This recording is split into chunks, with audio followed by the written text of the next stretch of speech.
Welcome, ladies and gentlemen. It is time for super speedway action here at Daytona. It is the MPI Cup Series, The Clash, to see how we're going to start out the season here for Season 5. And it is all here on Freaky Fast Broadcasting. My name is Sam Dyer. With me is Zach Hall. Robert Moyer is going to be running productions.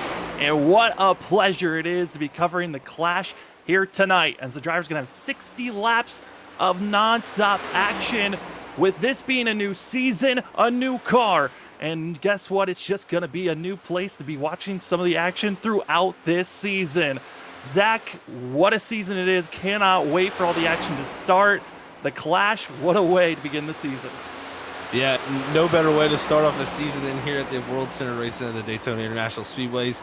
2.5 miles of mayhem, I like to call it here. We're definitely going to have that tonight with a, somewhat of a sprint race here. 60 laps, got to get everything done in the next-gen car. It's now the present car, so we could pretty much move past that. And this is going to be the car of our future, man. I'm excited. This thing has really shown to be very, very racy at this racetrack so far. Tonight, these teams are going to be really duking it out to see who can pull it off. Yeah, team action is going to be the big thing, as all the teams going to be running similar schemes. There are a total of 6 teams in total. And Zach, the team aspect is always something that we watch out for. Super Speedway Racing, how important the draft is. But let's start things off. I mean, you've got a list. I've got a list as well. I'll let you start off with 3 of the teams on who are some of the drivers to watch out for here tonight. Yeah, definitely some big names here at the MPI Cup Series. Your first team we're going to be talking about is Dustin Reeves' team. He's going to be the captain of that team. He's going to have, along with him, 5 other drivers that he drafted for his team here tonight in that 6 machine. But it'll be the 54 of Brandon Banks, the 3 of James Kunkel, a rookie Steven Stippian, another rookie in Chuck Felton, the 75, and also Dylan Hastings in the number 8 machine there, rounding out Team Reeves as one of our top teams there. They got a lot of heavy hitters and sure to be trying to produce something good here tonight at Super Speedway. Other team to watch out for going to be that of Zach Wilson, one of the final 4 finalists from Season 4. And with the team Wilson, we're also going to be seeing that of Bill Over, as well as George, seeing that of Joe, seeing that of Sanchez, as well as we're going to be seeing that of Brian Curry, Judd Danielson, and also Chris Pug are going to be your 5 drivers added on with that of Zach Wilson. Yeah, that's a great team there. Also, you gotta think also maybe a team that has some definite heavy hitters also on it is you gotta look at that team Curtis there with Dakota Curtis in the 1 machine. Wyatt Bracken in the 10. He's a Final 4 contender there. Mario Marinda, the guy who had, just a dominant season, 8 wins last season in this series here in Season 4 as we head into Season 5. Also got Alex Muscarella, who totes the best Super Speedway average finish from last season in the 3 Super Speedways that they ran, and also Sean Callis and Parker Bland in the 01. So that's another team I think we got to watch out for. It's really 6 stacked teams here at the MPI Cup Series. It just shows the talent that they have. Honestly, that Curtis team, I think that's marked as my favorite team to watch out for, especially with having with 2 of the Final 4 finalists. Certainly is a team. Another team to watch out for is Team Brown, with that of Garrett Brown leading this team, as well as having that of Eric Stanford, Lawson Peel with Justin Winters. And Winters has won at Talladega, the 2nd Talladega race that they had last season for Season 4. We'll see what Winters can find himself in victory lane with, as well joining them Justin Henry, as well as that of Daniel Michel. Then next we're going to have the team of Team Warren there in the 42 machine of Warren Kalkeef. He was the team captain. He drafted 5 also great drivers there. And Shane Wyatt, a rookie there in the 71 machine. You got Chris Shoemaker in the 4. Then you have the 14 of Austin Shoemaker, the winner from Daytona to kick off Season 4. Ryan Kendall in the 68 machine, along with a 31 of Daniel Holcraft. So a great group there with the winner from Daytona being involved in that. And coming back to Daytona, it's always good to have a win in your back pocket. But the last team, the team that is going to be one to watch out for on top of them all, is going to be Team Isley, with that of Kip Isley going to be leading this group, with having last season Season 4 champion Ross Harlow in the 5, with also that of Joseph Maher, as well as having that of Richard Swaysley, Ray Rogers, who won the last race from Season 4, and as well that of Justin Erb. Yeah, great group there for sure. But you got the champion, so always you gotta have the champion in your mind when you come here, especially to a track like Daytona. And man, he had some good super speedway performances. He actually had an average finish of 5.5 at the super speedways last season. Just didn't compete in all 3 races, so I did include him in a little bit of my averages because he only did 2 races. But man, still second and a ninth place finish in both super speedway races last season. I'd look for him to be running up front again here tonight. And practice is over. Qualifying is now underway. And Zach, for all these drivers, they've got 10 minutes to put down their fastest times, as each driver will have 2 laps for themselves. As we're seeing some of the drivers hitting the track now and getting their qualifying started, what are some of the things that they're going to have to watch out for prepping for these laps?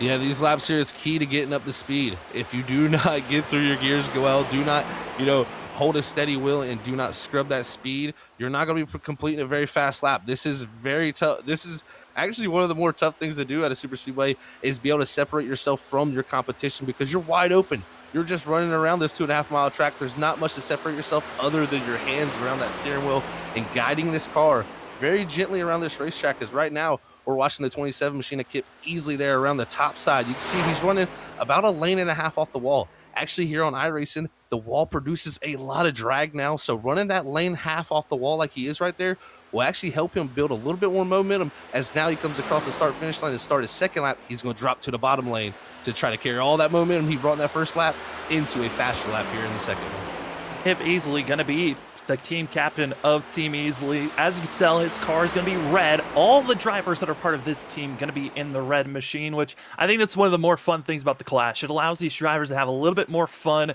with the team aspect.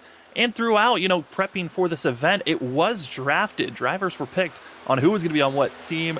So it allows a little bit more fun for the drivers themselves just before they start to get ready and focused for their start of the season. Again, this is kind of an exhibition, fun race for everyone here. And see Easley still on the inside. We'll see what his time is going to be. As right now, it's going to be that of Dakota Curtis, top of the board currently as the 27 comes across the line.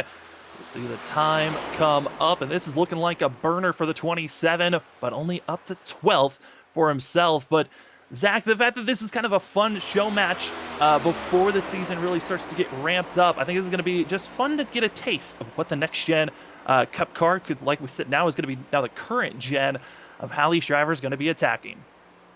This car is a big switch up too, man. This is no little change. These guys last season ran the Gen 6 Cup Series car, and now they've switched to this next gen Cup Series car that we've brought into the future here, or to the present. And it's going to be the car of, our current racing series here. And it has a lot of changes, a lot of different things. Not only the steering system, the chassis is different.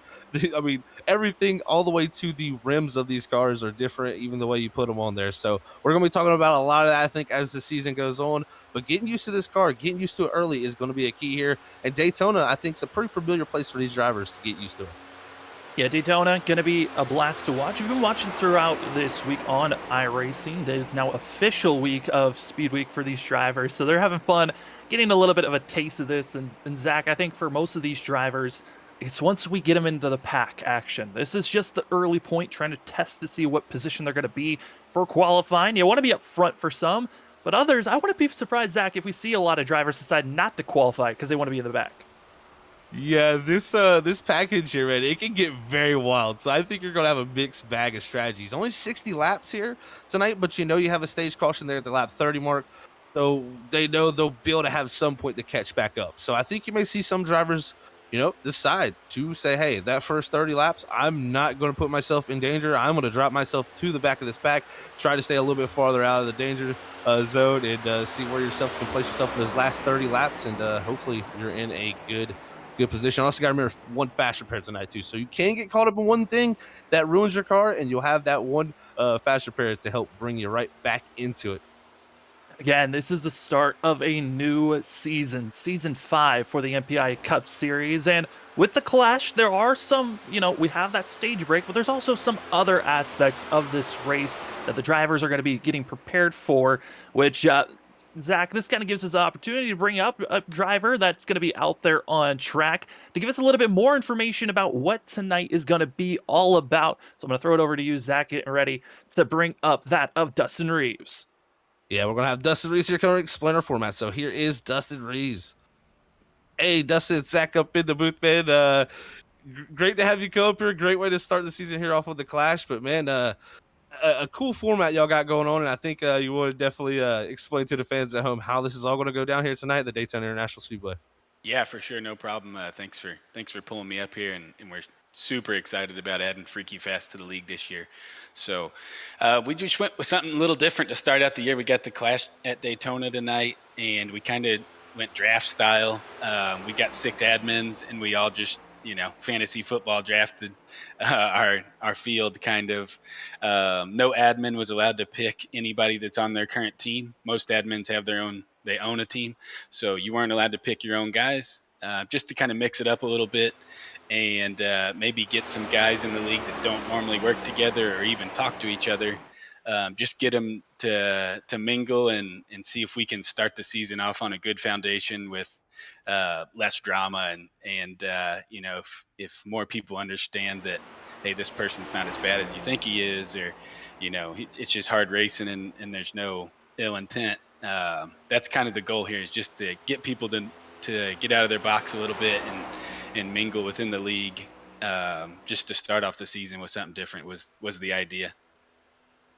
I gotta tell you, it's a great format. I think here tonight with, like you said, non-team drivers coming all together. It definitely is going to bring that camaraderie that some guys don't know each other. They might get to know each other here tonight, and I think it's going to be a key factor to working together, because y'all are working together for a prize at the end of this race. And how big is that teamwork you think going to be, Dustin? And how's it going to break down with how we're going to decide who is actually the winner of this event here tonight with the teams? Yeah, it's going to be great. It's going to be different because we're going to be working against our own teammates. I got the Shoemakers out in the field, Garrett Brown and Bill Schoonover. Those are my normal guys that we've been together forever, and I'm going to be working against them tonight. So just going to be a little bit different there when I see, hopefully we're passing my teammates, and when I see them in the rearview mirror, it's going to be a little different. So each member of the winning team is going to receive $40. So there's 6 per team, and how we're going to decide that is the average of the top 3 the top 3 on each team is going to go into an average, and that's going to decide who the winner is, or which winning team. So we do have a quick repair tonight. So if we wad them up on turn 1 here, we do have one quick repair, which is different from our normal race where we do not run quick repairs. So we will have a stage break at lap 30, and during that second stage, every driver is going to have to make a green flag stop. So just to throw a wrench in the plans, these teams are going to have to come down pit road under green, and definitely interested to see the strategy there, see how it plays out. Oh, it's definitely going to be an interesting strategy for sure here, man. Well, Dustin, I tell you what, thank you, man, so much for coming up here, giving us the lowdown on how it's all going to play out here tonight at Daytona with the teams we have here. It's going to be a fun time. We're happy to be along for the season ride here at MPI. Thank you guys so much for bringing us up here to call the action, and good luck to you here in the race, man, and the best luck to your team also. Thank you, sir. Thank you. We're looking forward to it as well. All righty. Well, everybody, that was Dustin Reeves there, able to bring us all the information here tonight on the Clash here at the MPI Cup Series. Sam, that was I'd tell you what, that right there, this format is super cool with the way it's not teammates also from the regular season, and you got to work together here tonight. I think we're going to be seeing very similar colored cars working together for most of the night. Yeah, and that's what's going to make it really easy for us in the broadcast and you as the viewers to understand what team is what. I mean, we're going to have 6 different color schemes out there marking for each team. We're excited to give you all the coverage here again on Freaky Fast. My name is Sam Dyer. Zach Hall with me in the booth, and Robert Moyer Jr. running productions here tonight. Qualifying is done. The driver's now revved up, ready to go. Going to be finding ourselves with over 30 drivers, 36 in total. Going to be racing here tonight. Zach, final thoughts before we get the drivers gridded up. Well, Sam, I tell you what, I've seen this package throughout the week here. I'm so excited. When we had this scheduled to come up here in the next few days, I'm right on the edge of my seat, and I'm ready to see what these guys can bring to the Daytona International Speedway for us here tonight, man. Well, it's time for the Clash here for the MPI Cup Series, and topping the board, Cannot wait for it. It's going to be that of Bill Schoonover, as well as seen in second place, Dakota Curtis. Third place in our second row going to be that of Mario Miranda, one of the drivers we're going to be seeing throughout this season with a lot of speed. But in fourth, going to be right next to him, going to be that of Richard Swaysley. Then we're going to be finding in fifth place Chris Bogart, as well as that of Zach Wilson, Warren Kyle Keith, as well as that of Alex Muscala, as well as seeing Lawson Peel and Dylan Hastings, going to be finishing out our top 10. In the 11th position is going to be the 19 of Joseph Mahar. Followed alongside him, it's going to be the 77 of Brian Curry there in the 12th position. 13th is going to be Eric Sanford in the 20 machine, along with rookie Steven Stippian there in the 81. Then you're going to go back to 15th. It's going to be the 24 of Justin Erb. 16th is going to be Brandon Banks, along with 17th there, Justin Hendry in the 11 machine. 18th is going to go to Garrett Brown. 19th, Charles Phelps, one of our other rookies. And rounding out the top 20 there is Ross Harlow, your champion from last season. With 21st going to be that of Joe Sanchez, as well as that of Ray Rogers. Then finding in 23rd going to be that of James Kunkel, with Parker Bland to his outside. Dustin Reeves going to be finishing out our top 25. With Sean Kalis, as well as Justin Winters, going to be in the 27th position. 28th is going to be that of Judd Danielson, as well as that of Kip Easley, going to be finishing out our top 29. With that of Wyatt Brackett's going to be finishing out the top 30. 31st going to go to Ryan Kendall in the 68 machine. Shane White, another rookie here tonight. 32nd start position for him. 33rd is going to go to Daniel McHale. 34th is going to be Austin Shoemaker, our winner from Daytona in season 4. 35th is going to be Chris Shoemaker in the Ford machine. And rounding out the field there in the 36th position is Daniel Holcroft. Well, hopefully you got your Skittles ready, because they're out on track right now. You can see a wide selection of colors, and those are the teams you're looking for. Again, the rules: the average of the top 3 from your team. Your team with the highest average wins, and the drivers in that team get $40 each. So there's a lot of money on the line. You're hoping your team's going to get things set up. But Zach, it's time for some super speedway racing. Oh, I cannot wait. This is what I've been waiting for all week, Sam. It's ready. We're getting ready to go 2x2 down into 1. And these drivers are going to figure out what this next gen has in store for them here in this long season at season number 5 here at the MPI Cup Series. Hopefully you're ready. You're packed in. It is time for some super speedway racing. Season 5's regular season right around the corner, but tonight the clash begins. We're green as the drivers roar down the front stretch. We'll see how well they can stay up front. Again, lap 30 is the end of stage number 1. Early advantage to Bill Schoon over there in the 9 machines. That blue car takes a lead heading off into 1. I tell you what, they're going to have to watch out for that outside lane building momentum right now. That's going to be Dakota Curtis leading the outside lane there in the 1 machine. He's going to have that team driver alongside him there, Mario Miranda in the 99. We're going to be seeing right now up front, Schoonover is going to be good on the inside. A couple of drivers deciding to duck down to the inside and go backwards. It's going to be that of Warren Kyle Keith, who's deciding to get out of the way and get himself out of trouble, as up front you're starting to see a lot of teamwork right now. The blue team, that's going to be Team Wilson working together on the inside, but that yellow team, that is going to be Team Curtis. Certainly, they're loving where they're at. They're leading both the inside and the outside lane. And you really like to see that for them for sure. Dakota Curtis up top, Mario Miranda down low there leading that lap, as Curtis actually takes a nose ahead here heading down to 1. He's going to have the help of Richard Swaverly there in that 32 machine up high. He doesn't, that 32, he's kind of all alone right now with many of his teammates there in the red cars. A little bit farther back, but this is early in the going here. Maybe some of the strategies you see Warren Kyle Keith there early in the going from his top 7 starting position. He has dropped back to this back of the field, along with Austin Shoemaker, along with Wyatt Brackett, as the field here is seeing a little bit of different agendas. Waverly to the inside, now to the lead. What a move by the 32, finding the opening and attacking. That's what this next-gen car really allows these drivers to do. But now the yellow crew on the outside, going to be seeing that of Team Curtis in line and moving forward. But Zach, this setup, this package, it is all about teamwork, bump drafting, and there are some massive runs that you can make just on your own. Yeah, 2 cars can really make a difference. If you get 2 of them hooked up, you see the one up top there, along with Mario Miranda, doing a great job, along with Alex Muscarella there. His team Dylan's got the 3 cars up high leading that lane. and that's really working well for them. But like you said, you can make big things happen here with small amounts of cars. But I tell you what, this top lane, from what I've seen throughout the week, it's been pretty much the dominant lane. But that inside lane, once it gets going, if you can get two cars tandeming down low like the 32 there of Richard Swaverly and Bill Schoonover are there in the 9, they can go forward as they pulled alongside almost Mario Marinda now. And as we're watching these drivers still sit that a double file almost all the way through this lane. Want to give note of a driver that did not start on the grid, already 2 laps down. That's going to be Joe Sanchez, who was 2 laps down, got disconnected, got reconnected back in the race. So he's going to need a couple of cautions to get back onto the lead lap. But right now, 35 drivers on the lead. And up front, it is all that of Mario Miranda and Zach Miranda, one of the drivers that kind of dominated the season. But as we're riding on board, kind of getting a sense and a feel of what the drivers are going to be sensing all race long. Side by side, a little claustrophobic at some moments when you're this close with one another. Oh, for sure. Here's we ride on board the 18 machine of Ray Rogers. Up ahead of him, you can see this field 2x2 right now. Everybody doing pretty smart maneuvers there right now. I haven't seen anybody try to push the issue too much, stick it 3 wide yet. Everybody's kind of filling this package out, getting to learn who they're racing with as these early laps click off here at lap number 5.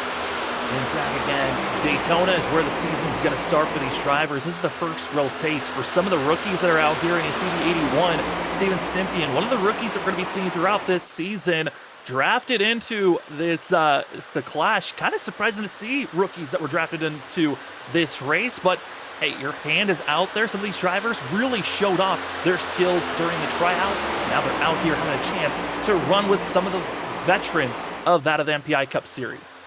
Yeah, and we're looking at one of them right there in the bottom lane, that orange 53.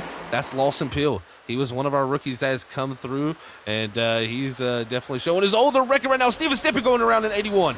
And it's all piling up together. There's over 8 drivers, some flipping, barrel rolling, and some drivers not able to get on the brakes. Binder's not there, and heavy contact here early in the middle of the pack, and it is a cluster parking lot everywhere on the front stretch.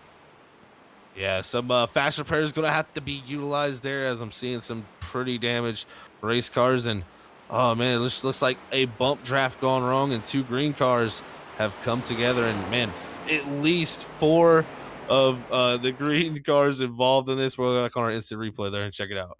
Taking another look at this. And Zach, I think another thing we always talk about, in other series we've covered here on Freaky Fast Broadcasting, about drivers not getting on the brakes and slowing down. But these next-gen cars, the brake, sometimes, even when you're slamming on the brakes, it's hard to slow down at all. And I think we're going to be seeing a lot more of these aftermath pileups than we usually have seen in previous series. Yeah, this car has a weird ability to lock up the tires very easily. The braking power is very strong. As you can see there from this replay, a lot of hurt cars, and Team Reeves is the one that I think really got hurt the most in that. I mean, multiple cars involved in that, but you can see multiple green cars there, and that's Dustin Reeves' team for here tonight, and multiple yellow cars even for Dakota Curtis there. Just multiple ones here involved, and you don't want to see this early here in the going, but they do have a fast repair, like they said, for not the rest of the season.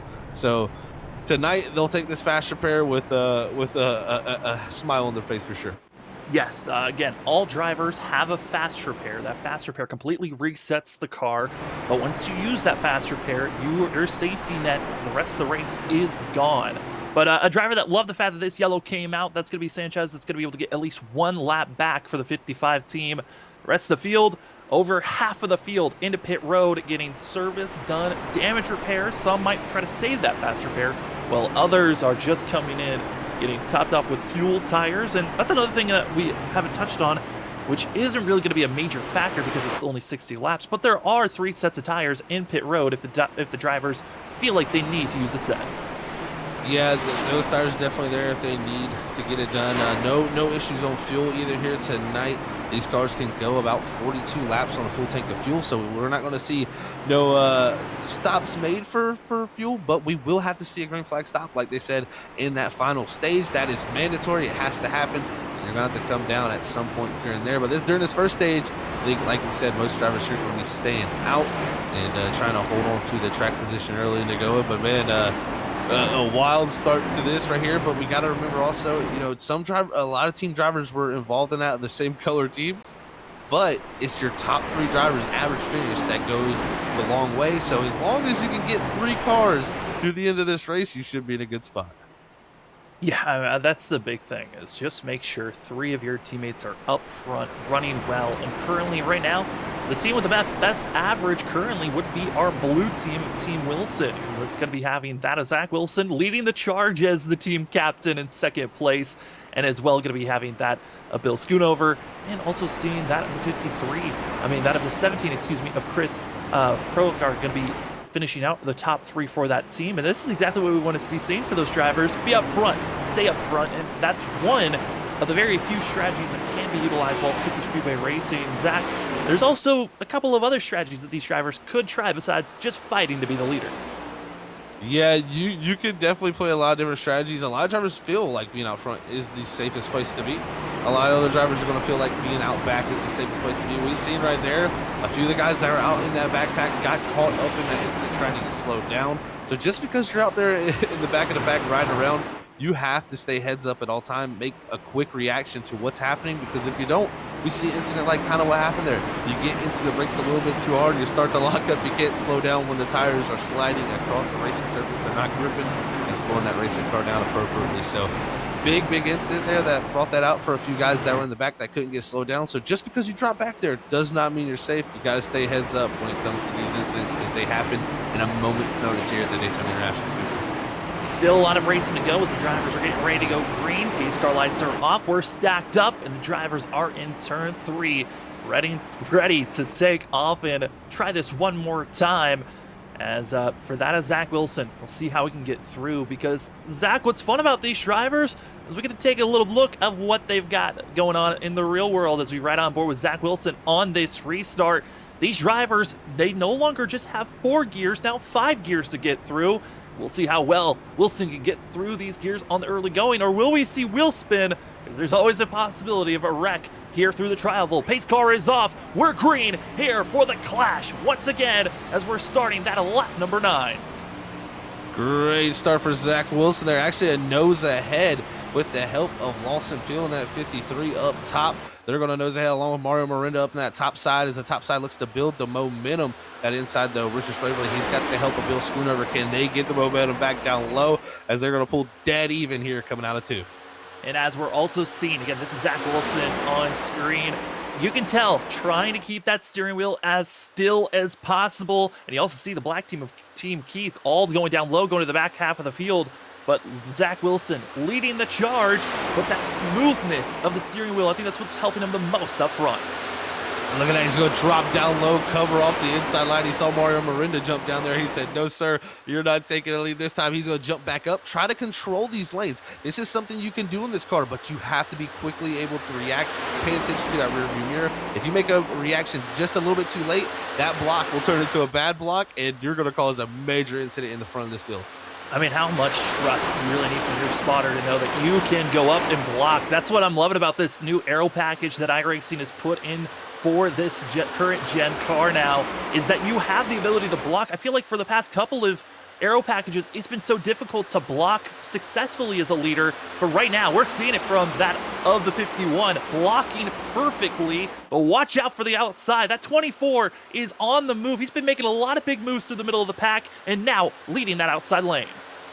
Justin Erb there up top here, the 24 machine leading the outside lane, and from what I've seen this week, that outside lane's a good place to be. But if you got someone like Zach Wilson who's able to control the lanes, it is tough to get by him there as he's doing a great job. He's not making bad moves either. You know, a lot of times in the old package, if you did that, that was a bad move because you lost so much momentum. But these cars seem to be able to carry the momentum when you transition up to that line to cover it off, and then they pick up speed very quickly also. Now going to be part of that of Team Brown, going to be that of Lawson Peel, Eric Stanford on the inside, and the orange doing a great job making their moves forward. Here's also the 0-1 of Parker Bland, who's trying to make the moves on the outside and riding on board, getting a good sense of how they're going to be making the charge for themselves. What a run currently we're seeing on the outside. But Zach, you can touch on it a little more. Why is the outside kind of being a lot more preferred once everyone gets rolling? Yeah, this line here, man, is for some reason with this car, for whatever reason it is, it loves this outside line just getting stacked up and getting the speed momentum built up around the outer groove. And we've seen it from, you know, the NASCAR Cup Series. Drivers go up there, and that's a place where they kind of feel safe when they get up there. And I think that's a kind of a feeling they get in this next-gen cars. You feel like you get safe up there, and it's almost like it's tougher for the bottom lane to make a move than for, say, if you were trying to defend on the bottom lane. Is, oh man, through the middle of the pack there, we got a car taking it 3 wide, really trying to go up and through. That's the Ford Chris Shoemaker there. Shoemaker really wanting to get himself moving, and right, why not? I mean, we've seen drivers, you know, both lanes, they can stall out on the entry of these corners, and if you're in the middle, you get a good run on the entry of the corner, just go for it. There's space, you got to attack. If you are hesitating as a driver, especially with the ways that anything could change in a blink of an eye, if you hesitate, you could be the one causing the big one to happen, as we've already seen one massive wreck here today. Wouldn't be surprised if we see another one with the ways that we're seeing these drivers driving currently. Oh, yeah, Lawson Pill out front trying to hold off Zach Wilson in the 51 machine, who's made the big move. But here comes Eric Sanford in the 20 machine to give the push to Zach Wilson. It stacks up there. Almost a major moment there as they keep it straight. It just accordions all the way through the field, and that can be dangerous for drivers even further back that are not expecting the chain. But the drivers that are stacked up together, the team on yellow drivers, Team Curtis, Zach, there's 4 of them now in line on the outside. Yeah, this is a bad sight if you're the rest of the field here. You don't want to see these guys get lined up and be able to control the field. Because that's another thing with this car here, you can control. We've seen Zach Wilson control each and every lane.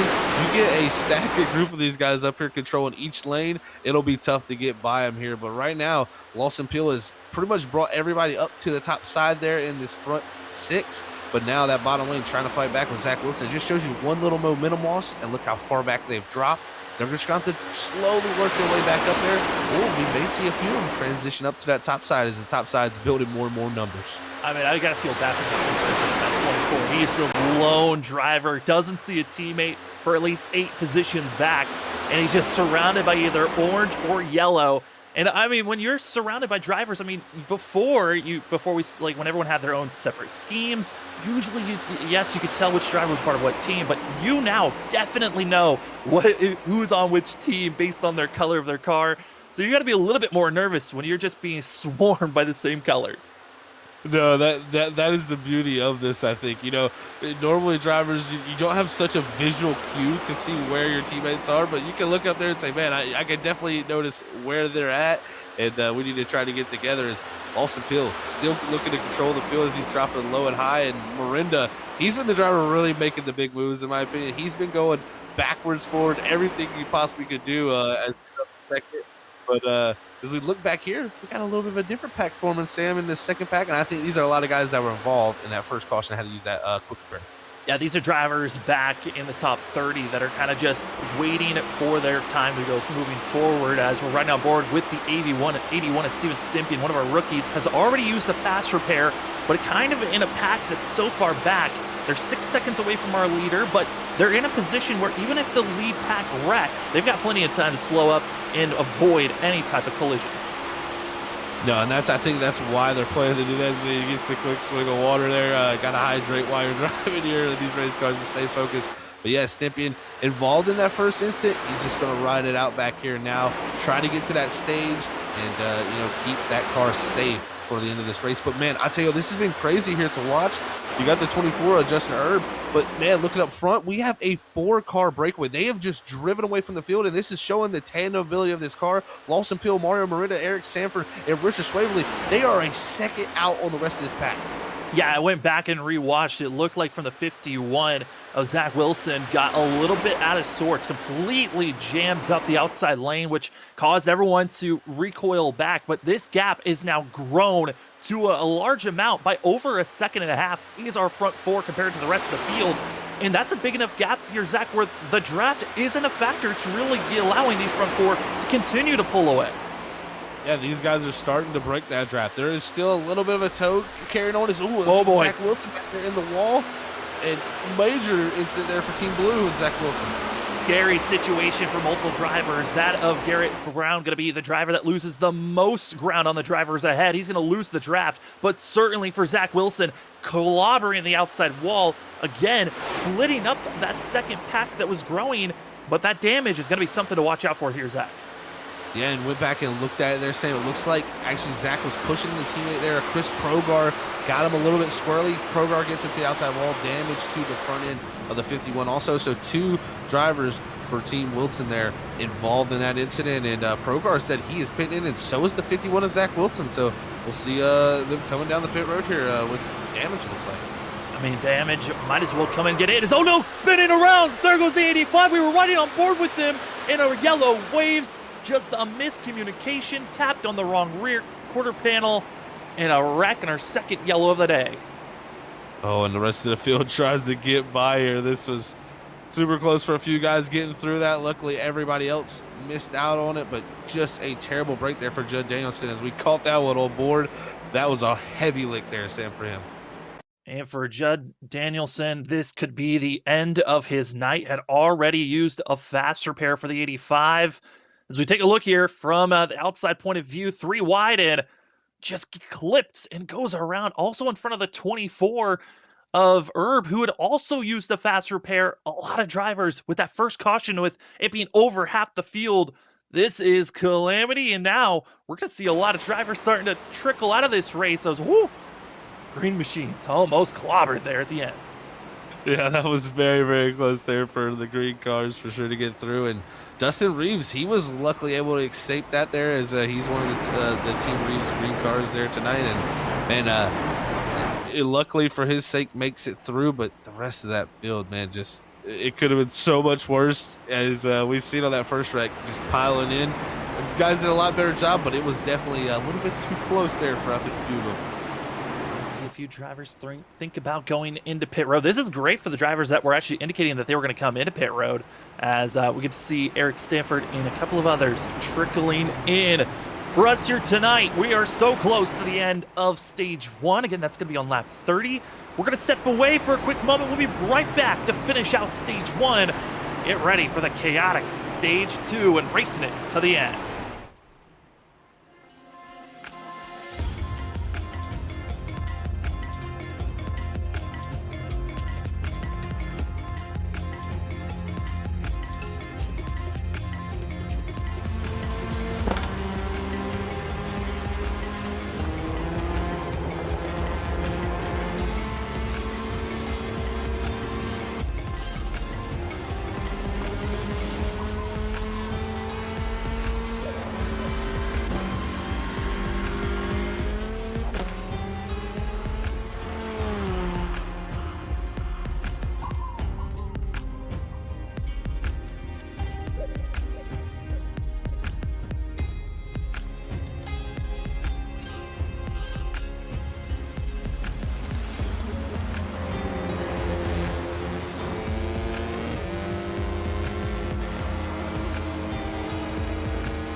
And we are green as it is the start again of lap 22 as the drivers are racing down the front stretch. These drivers are racing to lap 30. That is when the stage break will happen, and at that point, the racing's going to change up. We got a couple of different rule sets to look over, but Zach, it is now almost all 6 drivers on the outside are all yellow. It's Team Curtis just dominating on the outside.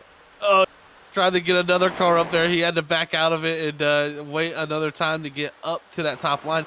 But we talked about, this Team Curtis team on paper, it looked just, the draft that Dakota did was amazing. He did a great group of picks there, and it's shown as they've worked very well together now as they got 5 cars lined up on the top side, and they also got 1 more down low there in the bottom lane. Yeah, bottom lane, we'll see if that driver can get back into the mix. But right now, leaving the outside lane, the 99, Mario Miranda, one of our final 4 drivers that was racing for a championship at the end of Season 4, could not get it done. But a driver, Zach, that was so dominating during the whole entire season for Season 4.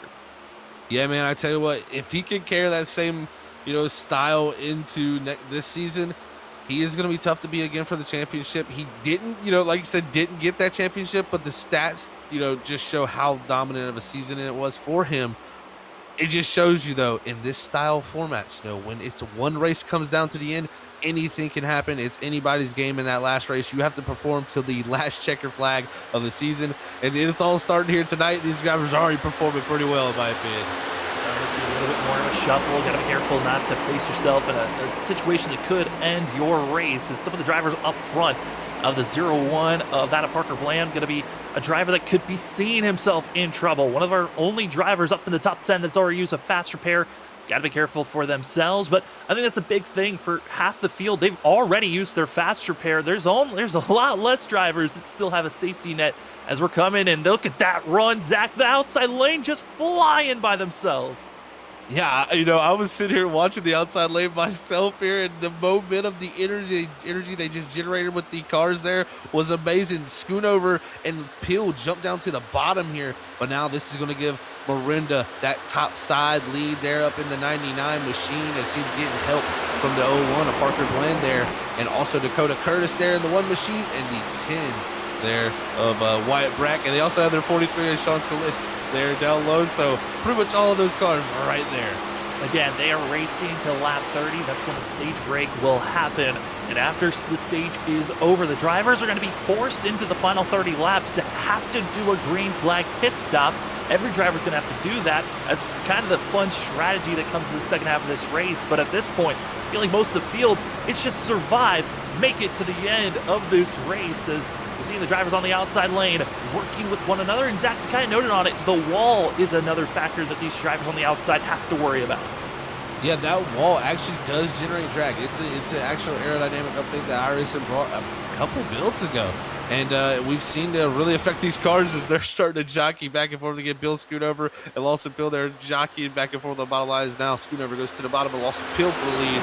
But again, that outside wall does create some drag. So if you get a little too close, it's going to slow you down a little bit. But sometimes you got to go up there to get away from the side draft that these cars generate. Slowing each other down is a big key of this game. Not only is the pushing a good key, but the slowing each other down using the side drafts and utilizing the aerodynamics of these race cars. It's so pivotal, and it's all about the air here at Daytona. You have to control the air, and if you can't control the air, you're not going to put yourself in a great position. 6 drivers on each team. Well, why not put all 6 of them in line? That's what the outside is. Team Curtis, all in yellow, leading the outside lane. We've been seeing it. Schoonover, Peel, they've done a great job blocking and defending, not allowing that yellow team really to make their charge to the up front and really be the dominating factor. They're just leading the outside and kind of being that real surge in energy for anyone that's in our top 3 to come up and make the pass for the lead. I mean, to have all 6 of them lined up, that is just phenomenal. And, Dakota Curtis has got to be smiling a little bit saying, yeah, I picked a pretty good team that works pretty well together. Pretty good at this, man. So it's got to be a good feeling for him to know all of his drivers there lined up. But like you said, Schoonover and Peel there up front, they have not missed a beat here controlling these lanes. Those two aren't even working together. They've been controlling both lanes, jumping back and forth between each one, along with Richard Swavely down there in the 32 in that red machine. It's impressive to see how this package works, man. I'm just got to give iRacing a huge credit for updating these cars and really bringing the racing action that we're seeing here on this screen right now. It's a good time for sure, as they're going to be coming to 2 to go this time for that stage. Schoonover, Peel going to be your front two currently. Again, 3 laps to go here in stage number 1. So we get our break, and then everything kind of changes for the second half of this race. But Bill Schoonover doing a great job of leading again on the outside. Kalis going to be trying to do his best in the 43 on the second driver on the outside. Will they split up and try to kind of make any mesh? I'm wondering also who's going to think about forcing it 3 wide as we're riding on the back bumper of the 9 of Schoonover and getting a sense of who and when we're going to be seeing these bumps. Oh, big pushes there from the 43 machine of Sean Kalis as he drops low. He's going to get out of the 6-man group there of his team. He's going to try to battle for this lead coming down to the end of the stage. Miranda, though, with a big push to the back of Schoonover, that outside line. Look at the energy they're generating. The inside line dropping back quickly here, almost to the 4th car in line. And now going to be seeing that of Miranda going to be dropping to the inside. Also behind Miranda, you're going to be seeing the 0-1 of Bland going to be following suit. And just like that, they're going to be making their charge, swarming your front 3. All that of Team Curtis. And you can just tell they forced their way moving forward and coming to lap 30. We wait for the stage break yellow to come out, but it's like that. Stage 1 is done. It's not a Parker Bland, Miranda, and Peel going to be your top 3. And wow, Zach, what a run for all these drivers up front. That right there. Great job by Parker Bland getting to the lead there in the closing laps. And look at that. You got the top 2 from Team Curtis, then also the 4th place car from Team Curtis there in Sean Kalis. So they did a great job here. If they can end the last portion of this race in a similar fashion, they will be the team that takes home the win. It looks like after updating come across the line, that of Kalis actually is going to be taking that 3rd place spot. So top 3 for all Team Curtis until you fall back to 7th, where the rest of the yellow machines are going to be lying. But this is when everything changes, Zach, because now all these drivers are going to have to be forced into doing a green flag pit stop. Every single one of these drivers has to do it, and that is kind of the fun mix-up for these drivers. It's not just you have to come in once to go for a pit stop. It has to be a green flag stop for it to count. This is where my driver brain starts to kick off. When we get down to the strategy portion. This is a very questionable thing here. Could we see some of these teams here elect to stay out here at the stage caution due to the fact you can go, like I said, around 42 laps on a full tank. We've had a few cautions here to help stretch that fuel not only. So, personally, you could stay out here, go a little bit longer, and then pit as soon as possible when you can to make it to the end of this race, which would be straight off the get-go. You can technically do it since it's only 30 laps to the end. That's a viable strategy in my opinion. So I want to see if some teams out there are thinking that way, or do we see them come down here, get as much fuel and tires on the car right now, so when they come down for the next stop, all they got to do is make a quick stop.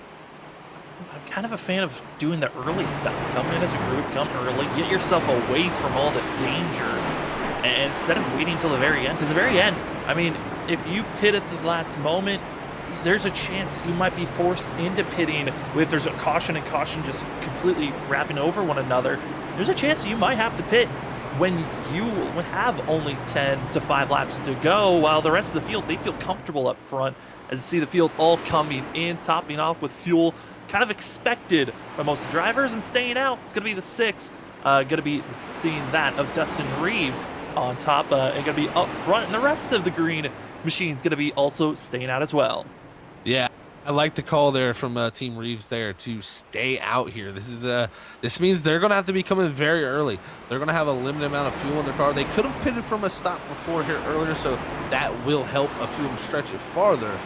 But yeah, I like the early stop, Sam. You run this race backwards almost like a road course. You're not going to go a lap down by pitting under green here. So you might as well run it backwards like a road course. If you wait too long, like you said, and you stay out, the caution comes out, everybody else that pitted and was ahead of you there is going to jump you when they come down. When you come down the pit road to get your service done, you're going to lose all that track position. So I think that early pit stop is, personally, in my opinion, the way to go. We're going to see how they play it out. But man, interesting call here from Team Reeves. I like it though. This is the beauty of what this clash race has brought in with the this last stage. Dustin Reeves also going to be seeing a couple of other teammates out there. I think what's fun about this is, again, this was drafted. These drivers, all the drivers they picked were not from their actual teams that they race and they're going to be racing with throughout Season 5. This was a draft that was made a week ago for these drivers. Again, 6 team captains were picked. That of Dustin Reeves, Zach Wilson, Garrett Brown, Kip Easley, Dakota Curtis, and also that of Warren Kyle Keith. Those are your 6 drivers that were team captains, got to select drivers, but for Team Reeves, went with kind of picking some new blood, had some rookies on that team. I think that's a different aspect that I don't think we were expecting, especially of the complete change-up that we saw from Team Curtis that has 2 of our Final 4 finalists from that last season. Yeah, that different route for sure for Dustin Reeves there in his picks for sure was Steven Stimpy and Chuck Phelps, the 2 rookies, along with James Kunkel and Brandon Banks and Dylan Hastings on his team. So those 2 rookies though, man, they have made it through the tryouts, and we know the tryouts here at MPI, there are so many guys trying to get into this league and be able to run in this Cup Series that if you're one of those guys who does end up making it, you are a very, very good driver and top grade material for sure. So those rookies, they were, I'm sure, very highly touted, and I'm sure a lot of guys were taking notes on during the tryout season to say, hey, that's a guy I'm looking out for here. He could come right into the Cup Series and maybe even produce, you never know, top 5s, top 10s, maybe even win. So we'll have to see how the rookie whole season goes with the rookies that we got, because we got a great group of them. I'm excited to see how they grow and how, do some falter? Do they have ups and downs as they grow through the rest of the season and learn the field? It's going to be a good time, but right now, definitely an interesting strategy by Reeves to take on the 2 rookies on his team. Well, we've had 3 cautions. On caution 2, that of Joe Sanchez was able to get back on the lead lap. So we'll see what the 55 can bring for speed. Do want to also give note, Justin Herbst and Judd Danielson both are still on pit road. It's 134 drivers still on the lead lap, but up front, it's all that of Team Reeves in the green. We'll see how well they can try to conquer and stay up front.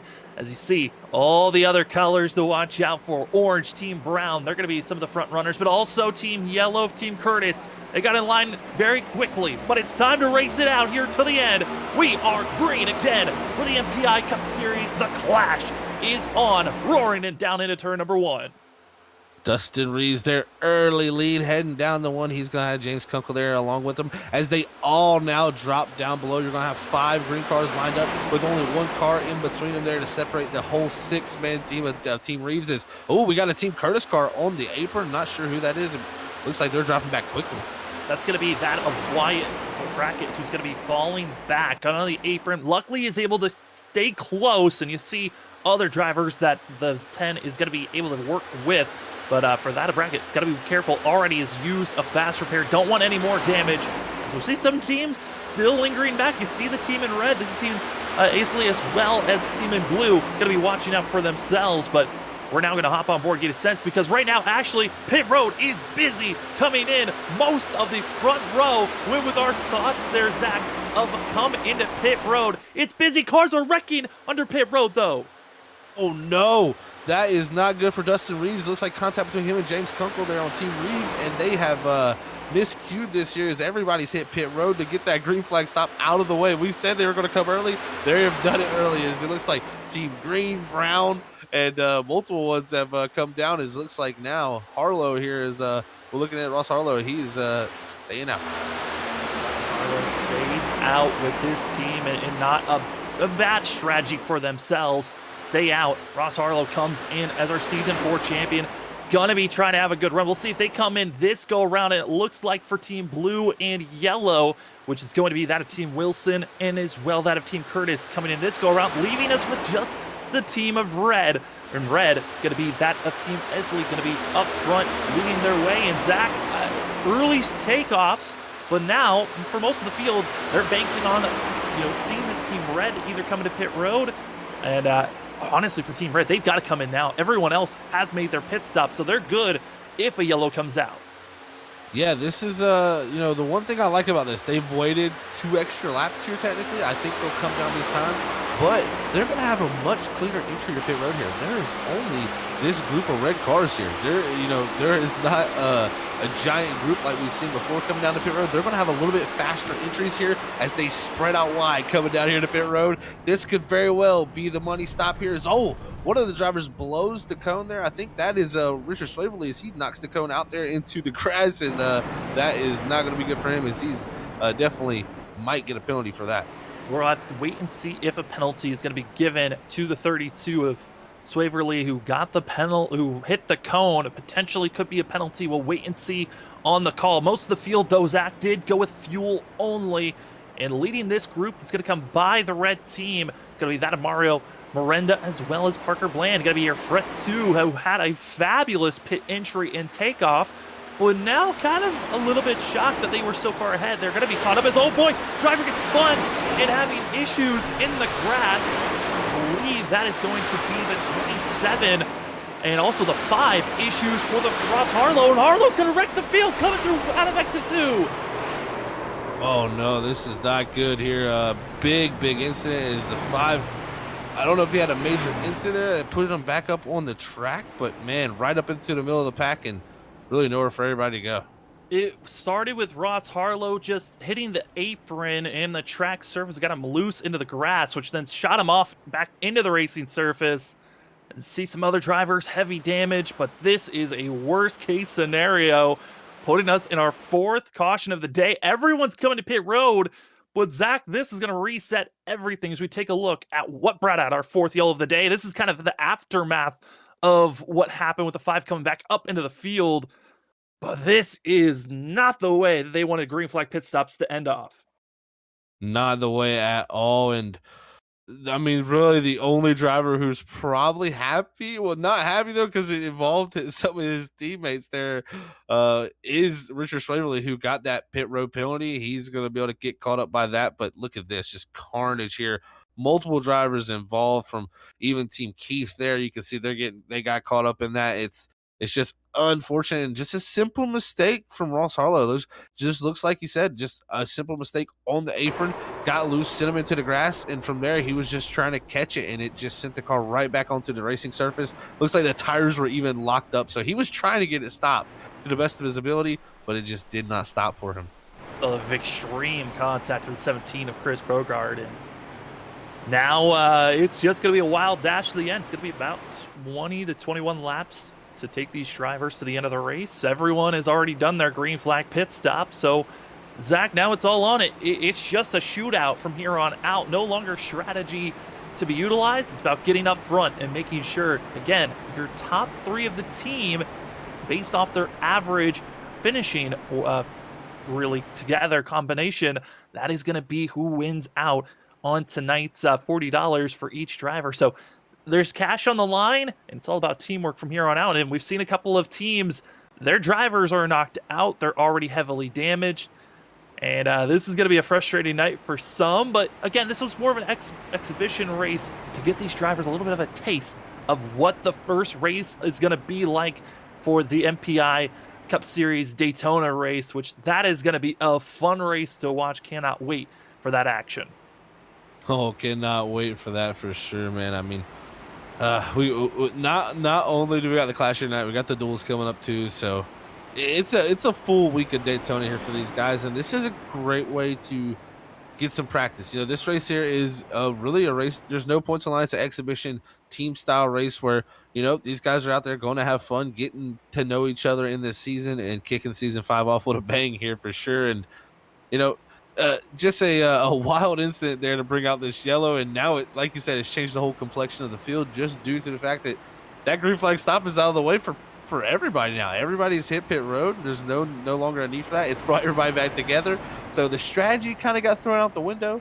But man, I tell you what, the racing is here to stay because we're going to have this full pack just jam-packed on top of each other once again. A couple of updates for drivers further back. Still in pit road is that of Judd Danielson and also Justin Herb that have been in pit road for over 20 laps here tonight. Justin Winters, a winner last season at Talladega, the last Talladega race that was ran. The 88 has called it a night here, and also in pit road still our champion from season 4, Ross Harlow, already had used a fast repair and is in pit road getting repairs done, as well as that of Chris Krogard in 32nd position. Going to be in pit road. 31 drivers still out on track with 30 on the lead lap, so we're getting stacked up, ready to go. But Zach, we're starting to see, in the early goings of super speedway racing, not always are the drivers that are up front going to be the ones that finish out and win at the end of the day. Oh no, definitely not indeed. This is a place that you can lead many a lap, but if you ain't there for the final one, it does not matter. So you got to survive to the end of this thing, get there in position, and it's very easy to be in position for majority of this race and then just get shuffled out late in the going. It happens in plate racing. You get in a position where you cannot go forward. You either got to back out or you're going to wreck. So the decisions is yours, and sometimes drivers make the decision to go for it. It causes a wreck.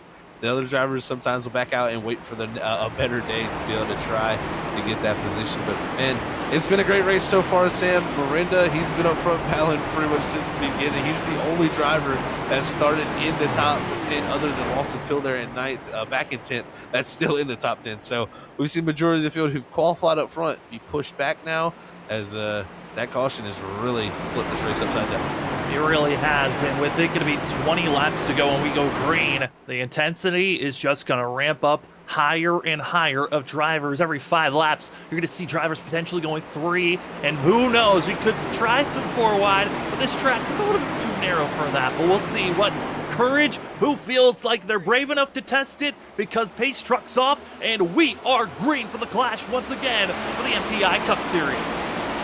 Great start out of the cannon there from Mario Miranda. Early lead for him as it's a side-by-side battle there. Parker Bland trying to work with Mario Miranda. As Miranda pulled up high. Now he drops back low in front of Parker Bland. Luckily gets clear there. That's going to allow Steven Stimpy also there from Team Reeves to slide up into the 3rd position in that green machine. Team Reeves that once was together got split up with contact and carnage. But don't worry, there's still a lot of time. It's the top 3 for Teams Reeves and Team Green up into the top 10. But currently right now on the outside, going to watch out for that 0-1. Parker Bland going to be leading the charge right now with that 81. Steven Stimpy and rookie here for the MPI Cup Series, but kind of a driver we've seen here on Freaky Fast Broadcasting and other series that we've watched. A driver that has got a lot of speed. Luckily, we're seeing some of these rookies really showing off. And also, Ray Rogers, one of the last drivers to win an MPI race at Homestead for the last race of Season 4. Watch out also for that driver, because Ray Rogers, he wants to get what technically would be 2 wins in a row in MPI. Yeah, what a feat that would be, as you know how hard it is to win here. And again, they're looking at Steven Stimpy in the 81 machine. Yeah, we know from Freaky Fast history here, he's been a driver we've seen a lot, and look at him giving the great push to Parker Bland and pushing him out front. Bland has done a good job once he's got out here to be able to hold on to this lead and really be able to battle. Pick and choose how you want to set up and hold off. Second car on the inside, that's another driver to watch out for, as that's going to be Austin Shoemaker. And Zach Shoemaker found himself winning the Daytona first race of the season for Season 4. Hey, he could be trying to find a way to win the Clash as well. The 14 has found his way to victory lane here at this track. I wouldn't be surprised if he finds it once again. Yeah, Shoemaker for sure. Like we said, winner at Daytona Season 4 there. He's already charged himself up into position. He started 34th, did not qualify tonight. Started in the back, and his road pretty much in the back is that kind of seemed to be the strategy for the Warren Kyle Keefe team there. As you can see, Shoemaker though, he's ready to make himself known up front. As it's getting down to that crunch time. You got to get stuff going here. This is no time to wait now. As no dropping back is going to help you right now, especially if you have a fast repair in that back pocket. Yeah, got to be making all the big moves now if you want a chance at this. And for the black drivers that are in the black machines, that's going to be the Team Keith. And Team Keith, I like the strategy at the first point of starting in the back, but they've been caught up in so many wrecks. They've got to be careful for themselves as one of the drivers up front. I mean, you're seeing it a little bit of more pockets spreading out from one another. They've got to be careful not to be causing any types of complications, because this lead pack, you can tell whoever gets in line is, oh boy, a little bit of shuffle on the outside. got to be careful. Zach Wilson almost, he got a bump in the rear end by the 0-1 and almost caused another big one. Yeah, I mean, he is pretty much tandeming with Miranda there from that bump from the 0-1 of Parker Bland. That gave him so much energy that he shot the 99 and the 51 out there so far. But now the 0-1 back up to the back bumper as there's 4 cars outside trying to make a charge. This inside lane has the numbers, and it seems with this package, the numbers is what prevails. And right now, it's that inside lane with the numbers. More drivers in line, and more that they're in, collected, kind of jam-packed and packed in. The better that you can run, the wind just blows off these cars and allows them to really get a great run for themselves. Do want to give note, we did note that Ross Harlow, involved in that last incident, will be calling it a day for himself, as well for that of Chris Progard and Justin Winters, your 3 drivers that are officially out of this race. And for a lot of them, they were expecting this race to go a lot nicer for themselves, but luckily, this is an exhibition race. There is cash on the line, but this is not for points. Points racing starts here in just a week, so these drivers, they've got some time to get themselves situated. Oh, for sure. If you're going to be wrecking out of anything, you're going to want to be wrecking out at the Clash, for sure, because it's just a much better feeling to wreck out something that doesn't count for points, especially for someone like Ross Harlow. But looks like we're going to go on board here with Joseph Mahar here in the 19 machine as he's running up in the top 4 positions. As the red cars are starting to show a little bit more numbers up here as they got 2 of them in that bottom lane. It's going to be that of Team Esley who's going to be moving forward, trying to work with one another. And this team, they need to be having the best run possible because they're already missing out. Justin Erb is out of this race. His yellow flag comes out. They're wrecking in the middle of the pack. Yeah, it looks like that started with one of the Kip Easley cars there from Team Easley. And it looks like it was Kip Easley, actually, the 27, who got turned around there. And it looks like he might have got a little bit of help from one of the black cars there. Take a look here. I believe it was out of Chris Shoemaker that actually is going to be bringing out the tap. As we'll wait and see if we get the replay. But it was just one of those small incidences for these drivers where really, I mean, Zach, the small little bumps, especially on the entry of the corner into the tri-oval, where the car is at its loosest. That's when it's at its dangerous. And for these drivers, we've seen that multiple times here tonight, where if you just get tapped at the wrong place at the wrong time, these cars just want to spin out so easily. They are on the edge at all times. Oh, no, for sure. And that right there, in my opinion, like, you know, going back and taking a look at it for myself, it just looks like a little bit of an accordion effect. We see this a lot of times happen here at these plate tracks where you have a little bit of a checkup from a driver ahead that causes a checkup down the line. And from there, Chris Shoemaker was not able to make that checkup in time, and also just a little off-center on the bumper. He was to the left of that 27 of Kip Easley when he made contact. That shot Kip Easley down the racetrack, and fortunately for most of the guys, it looks like Daniel Holcraft was also involved in that there in that 31 machine, but looks like for majority of the field making it through there, maybe even Shane Wyatt there also involved a little bit in the 71. So a couple cars involved, but nothing too major here. So it's getting down to crunch time here, Sam. These moves that we've seen that have been pretty big. I think they're going to get even bigger and a little bit more risky. I wouldn't be surprised if we see more of these incidences happen farther up in the field. I'm so excited for this upcoming couple of laps because Zach, with the timing of this caution, bringing out our 5th yellow, 4th on-track incident, as we did have our break at lap 30. It's going to be around 10 laps to go when we go green once again, and the intensity is just going to mount up even more. We're losing more drivers with each caution that comes out because a lot of the drivers had already used their fast repair just in the first 6 laps of this race. So their safety nets are gone. For the majority of the drivers that are up front, we've seen some very close, almost big wrecks, some big bumps that have happened. So I would not be surprised we bring ourselves a couple of more yellows with the late stages of this race because the intensity's up. It's all about the average of your top 3 teammates on where they finish. So, hey, why not be a little bit more aggressive? Put yourself up front.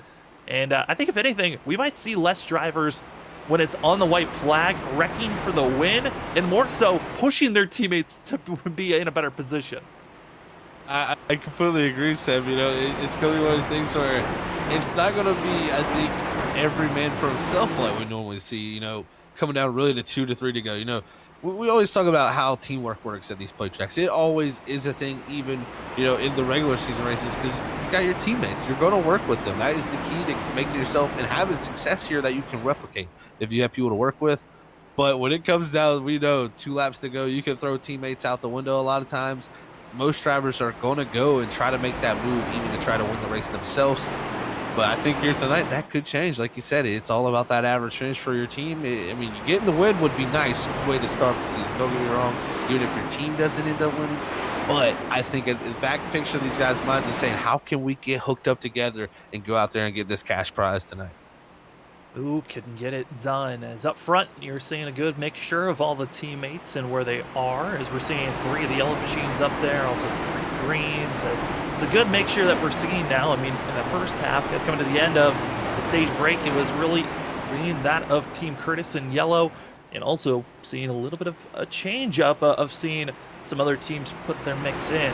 Now it's on the line. We're coming to 11 laps to go when we go green. And Zach, when we go green here, I mean, for a lot of the drivers and teammates, I'm just curious on how they're going to want to attach with one another. If it's, you know, everyone back off, get with the team, and just move together as one, or do you just say, hey, if you're up front, try to stay up front, and good luck, we'll try to catch up to you?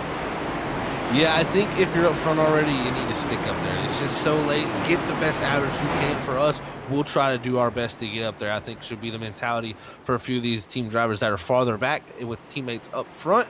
But looking at the field right now, I mean, look at all the different colors. We got the whole, mixed bag of Skittles here right now. So other than, up top with the 2 red cars there on that outside line with Ray Rogers and Joseph Mahar, most of these cars right here lined up with no teammates. It's going to be wild. In green, it's Team Reeves. In blue, it's Team Wilson. Orange is Brown. Red is Essery. Yellow's Curtis. And Keith is going to be in blue.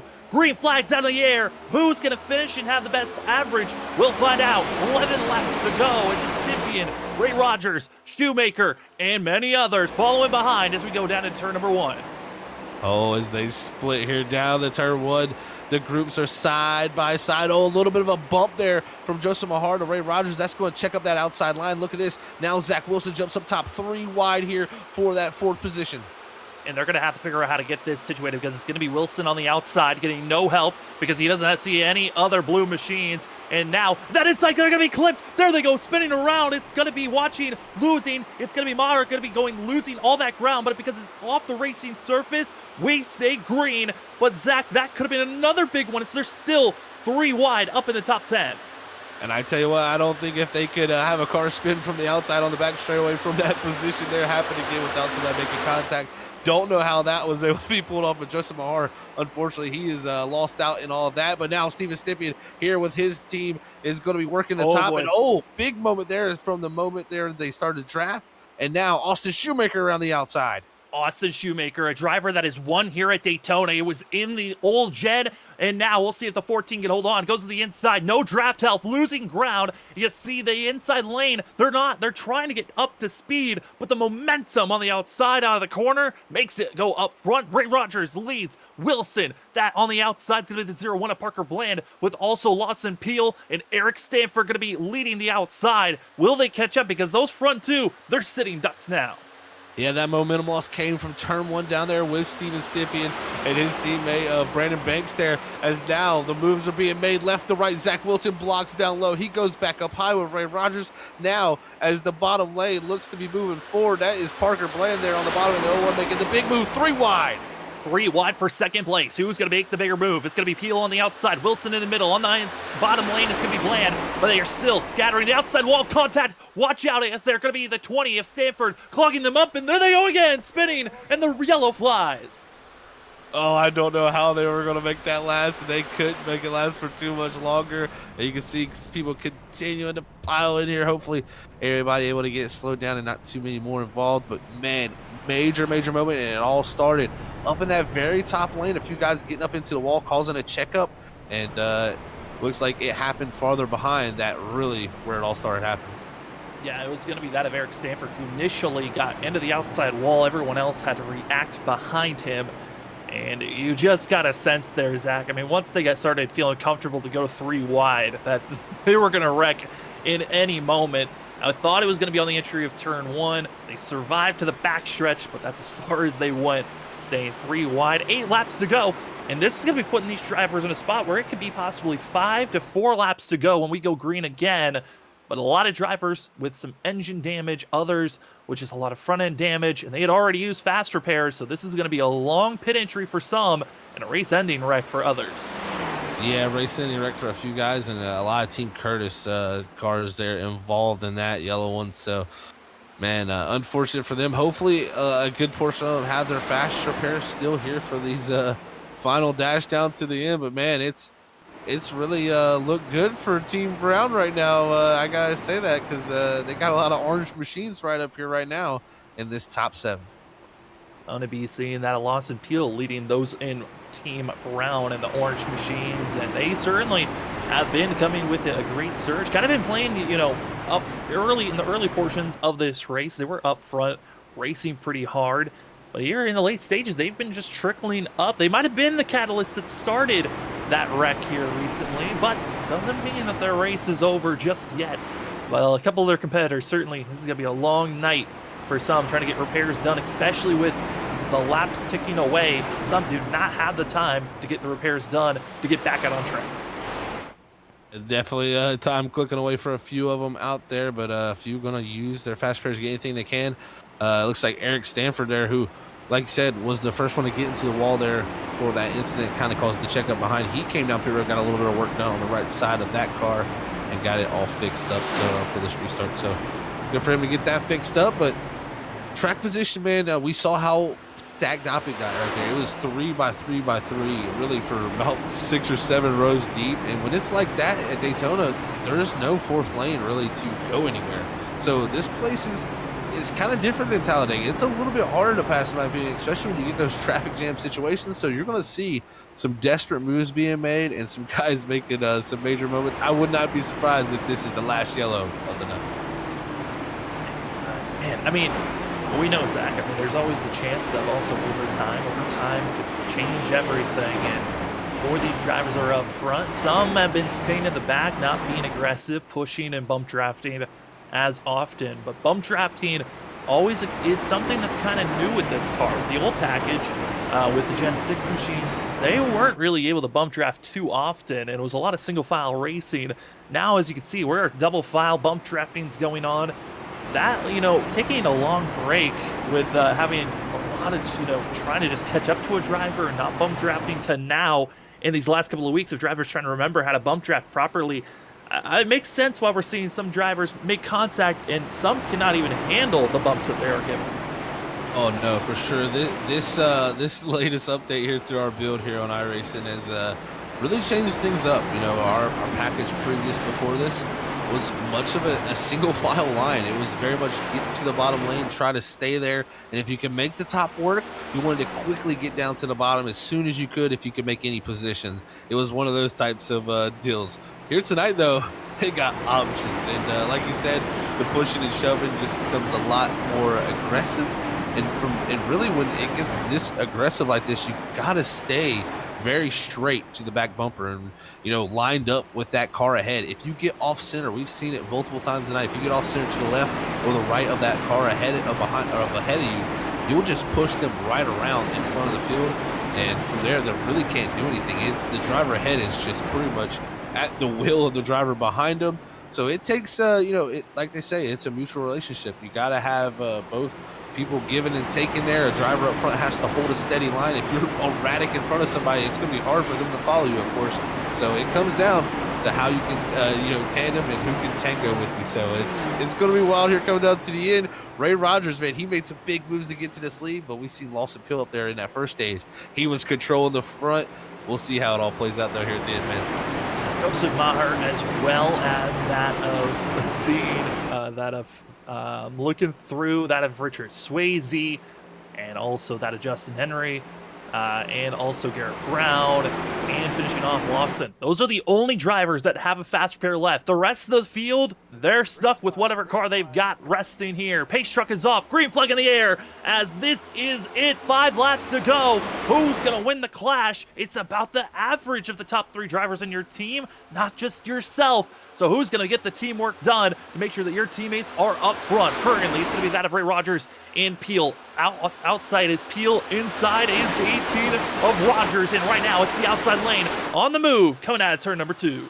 Well, I tell you what, that outside lane, what a run they've had here. That inside lane fired off quickly on the restart, but quickly the inside lane is dropping back as the numbers up top are prevailing. Lawson Peel to the lead, but Parker Bland, what a push from him as Shoemaker slides up to 3rd. Oh, Rogers gets clipped by the 51, and they wreck, and they're flipping through the center 3 and 4. Another big one, and just in a blink of an eye, Ray Rogers went from up front to now collected in a wreck. And that can show you right there at Daytona, you're never safe at any point. You can restart with the lead the next same exact lap. You could be junked sitting on pit road, and Ray Rogers there, just a simple little mistake there, trying to get back down in front of Zach Wilson was not completely clear. And yeah, man, that it just led to a lot of junk race cars here for our 7th caution of the night. And I'm telling you what, that right there, if anything, is going to change the average, because I see multiple of each color car here involved in this one. I mean, after caution number 6, I threw out the potential of drivers' races being ended. That did not happen. All the drivers are able to come in, get repairs done, and still be racing. We'll see after this yellow how many drivers are going to be stuck in pit road trying to get repairs done, because a lot of teams, they don't care if their car's completely junked up. I mean, Zach, at this point, you got to get, if your car can still run, you got to get it out there until the engine blows up, as we take a look at what brought out our 7th caution of the night. A little bit of aftermath. There's Ray Rogers going to be contacted as we rewind it, and it all starts on the entry of the corner. And Zach, like you noted on, it was Rogers coming down with a late coming down, and for that of Zach Wilson, clips the 18, and away everyone else goes. Yeah, it's pretty much along for the ride at that point. As you can see, just, I mean, multiple cars. Looks like Miranda there in the 99 also involved in another one after he just got out of that last incident. So he may be having a tough ending to his night here for one of our drivers in their final 4, and same with Zach Wilson there. So Final 4 tonight, those drivers that made it last season have not had the greatest time. Right now, really the only one left is Wyatt Brackett. Yeah, and Brackett's been doing a great job keeping himself out of trouble the best that he can.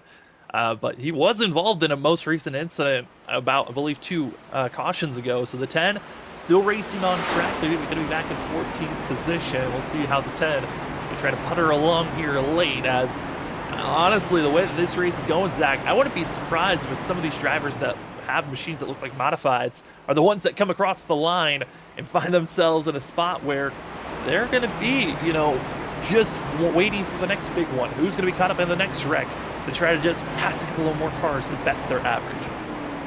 Yeah, but you got to think, if you're a team out here that has multiple cars hurt, and you don't have 3 healthy cars still able to run good laps out here, you got to think we're going to see a few modifieds maybe out there with the front clips going and trying to make whatever positions they can. It looks like, unfortunately, Dakota Curse, he's going to bring behind the wall there for his team. So, yeah, it was a great showing there for Team Dakota Curtis, man, early in the going with them all lined up.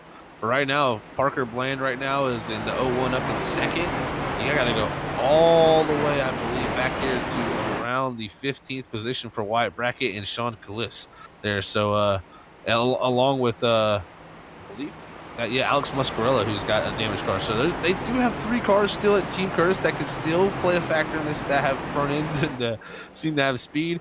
But it's going to be a big help for Parker Bland. He needs for his 2 teammates there, Wyatt Brackett, and the same for the 43, Sean Callis. Well, Zach, with the timing of the yellow coming out, it is now officially put us into overtime. You saw our ticker. It did not go down to 2. We stay at 3 to go because we are stacking them up for our first of potentially 2 attempts at overtime. And Zach, the pressure's on for all of these drivers. We're going to be having ourselves a total of 24 on the lead lap. But how many are really raceable to get the win? We'll find out. But again, the math, the calculators, they'll come out at the end of the race to figure out the average. We had 6 teams coming into tonight. 6 teams with 6 drivers on each team. The top 3 finishers of each team, you'll take their finishing spot and then average them out. Whoever has the best average at the end of the night wins the cash, $40 for each driver. So for right now, the pressure's on, and Zach, for overtime, we could see another wreck before we are done with tonight. Oh, we definitely could see a wreck, and guess what? We got another attempt available for these guys. So first one of 2 available. It's going to be everyone going for it here for sure to try to get the best finish they can for that average.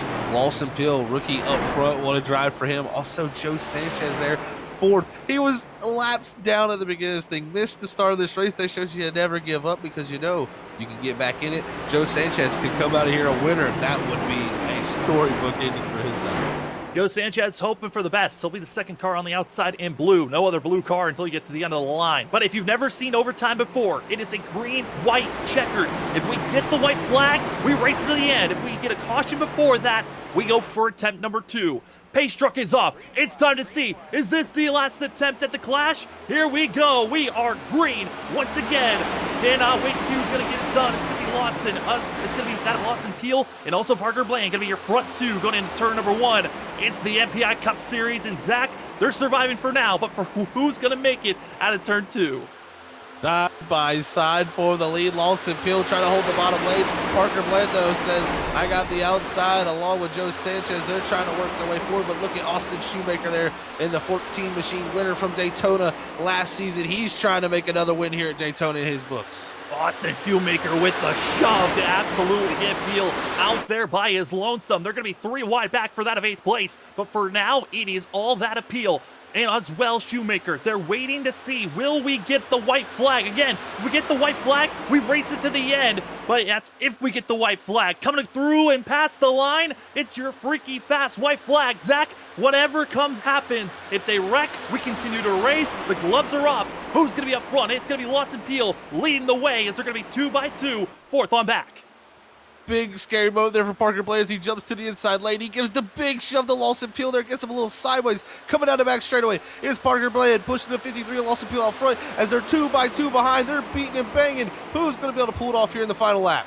Right now in this lead group, there are 4 of the orange trucks 4 cars. And then through the grass, it's the 3. Watch out. That's going to be watching out as Nichols going to be finding himself out of issues. But through 3 and 4, they're in line. Our top 4. 5th, they're going to be 3 wide back there. Block going to be made by Peel. Peel once again. It's going to be Bland trying his best. They're going to be 3 wide across the line. And it's going to be Bland getting the win with a 0-1. Finish there. Peel coming up in 2nd. Austin Shoemaker in 3rd. The front 3 separated by 26 hundredths of a second. I mean, I can't even explain that finish. Parker Bland, though, what a job.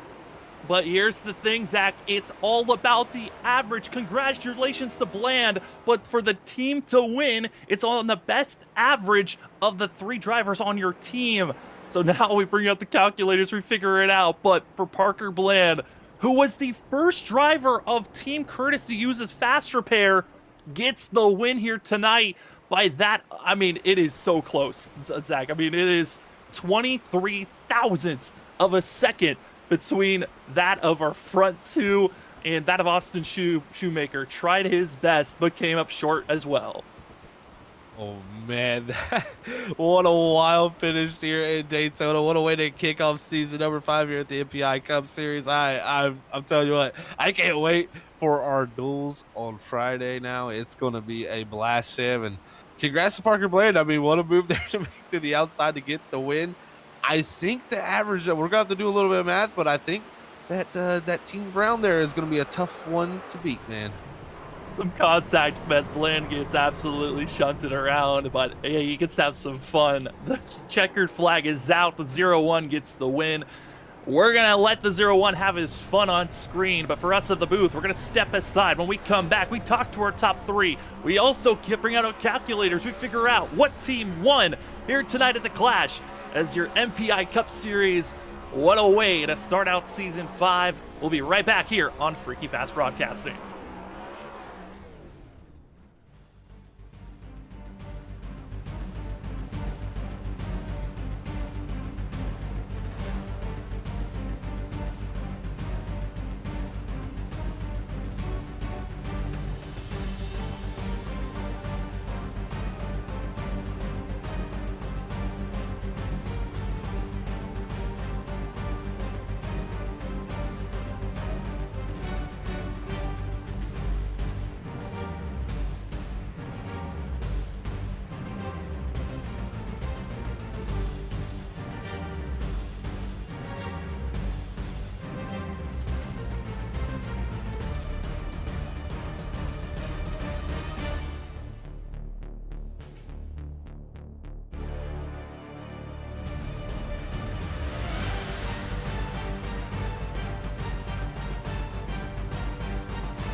Welcome back, ladies and gentlemen, to the MPI Cup Series. It was the Clash, and it certainly did not disappoint.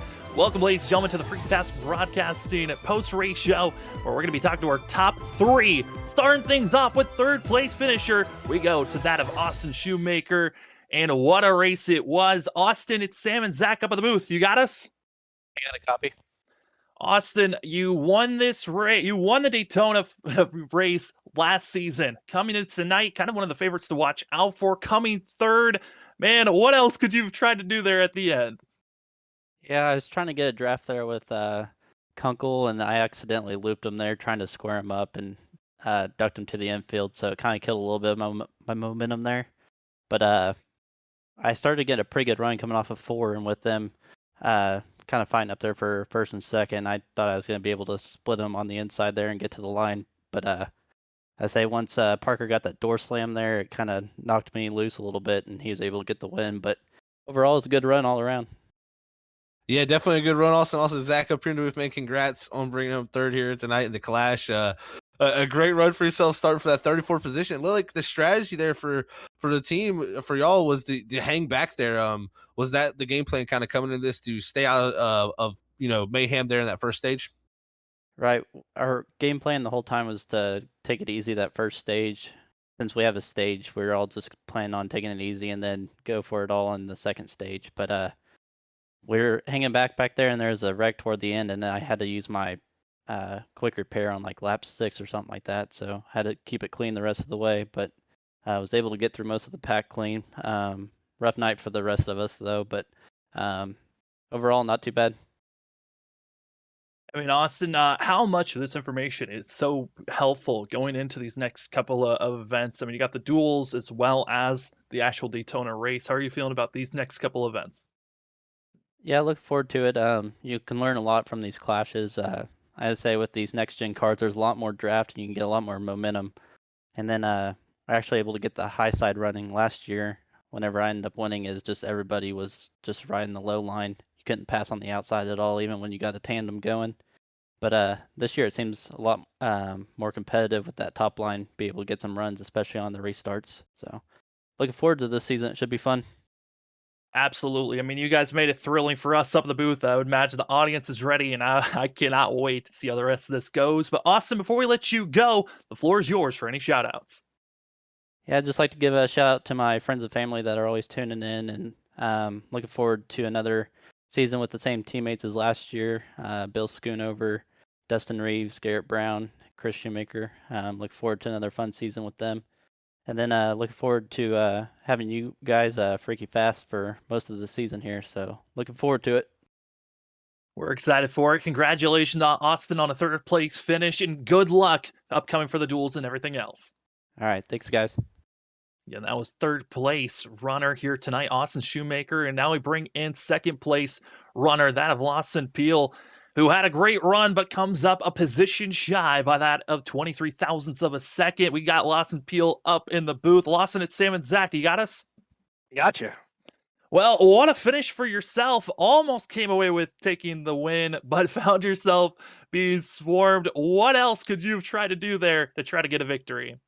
I don't think there was much of anything else I could have done. I was just hoping they weren't going to have enough steam to get to me fast enough, but they did. You know, there was no way I was going to be able to keep Parker from getting alongside me somehow. I tried, but yeah, just kind of the way it shook out there, I was just a little bit of a sitting duck.